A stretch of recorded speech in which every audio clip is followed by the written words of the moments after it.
All right. Yeah, Barky's in surgery right now. And when he comes out, we get the final information on how the surgery went, then we'll get you all the information that we have. Pretty detailed. We'll be real transparent with it. And that'll hopefully happen later today for you. Is this a knee injury? It's a knee, yeah. Okay. Did you know what the extent of it is? No, I don't know what the extent is. That's the surgery will tell us an awful lot. Just how tough is obviously anyway, like the captain knowing what he Yeah, I mean, there's no hiding it. That's a hole, and that's the big man, right? So he has such an important place in that locker room. I think what we're going to get to experience now is you'll get to know some of the other leaders that we have in our room, and we'll get to see other players. I mean, at the end of the day, I know there's the idea next man up. I get all that, but there's not a next man for Barky skates. So we just got to share it. It's got to spread across the room and the coaches, and we'll pick it up a little piece. You know, try to. You can't fill the skates, but we can certainly put a good man in that position. Looking at today's lines, do you anticipate starting with Rodriguez? Is that yeah, the idea is today is what don't I know, is what I'm looking at. So I know what Reinhart, Lundell, and Luosterainen look long-term. They played an entire year together. We have Luosterainen, Lundell, and Marchand played a playoff series, so we know that. They have not seen Verhaeghe, Bennett, and Reinhart play together, so we do want to get a bit of a feel for it.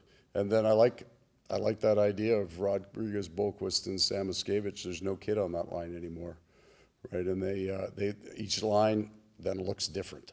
So we'll look at that, but none of it's going to stay. You know how that works, and it won't be because of a failure to it. Just the natural progression. At some point, Reinhardt's playing with Lundell. Marchand's going to play with Bennett at some point, and then it may be playing with Rodriguez at some point. So we're pretty, that part at least we're consistent, that we're fairly inconsistent with, unless we really like it. But this is kind of the advantage if there is one of all of the injuries that you face during the year, you get a chance to find new things that may work. Did you tell the team about Barkov? Oh yeah, like there's no hiding that one. No, right. Right? They knew. You could see it. There's about a 10-minute lull in that practice yesterday. And then they got back to work. They got after it pretty good today. Like, I'm so kind of proud of the fact that our practices are so hard. I'm not sure. It's the exact same practice, the exact same number of rotations, and I'm not sure it's hard for them right now. I mean, they get through that hard, and they're not hurt, which is awesome. But gonna have to come up with a tougher practice next year. Is it just, I don't know, I mean, it seemed like a non-contact injury, just one of those things. Yeah.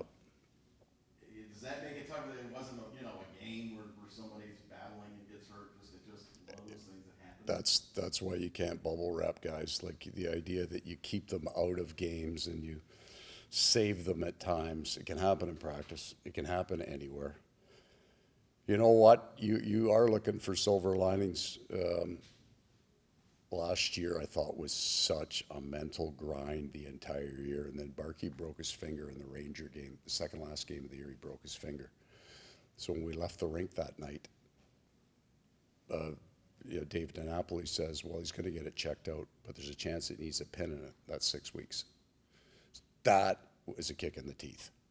Because to put up with what that team went through the entire year and to lose it on just, nobody saw it. He didn't know it happened. It just started to swell up in his glove in the third period. That, at least this one, there's an emotional shock. There just is when you lose.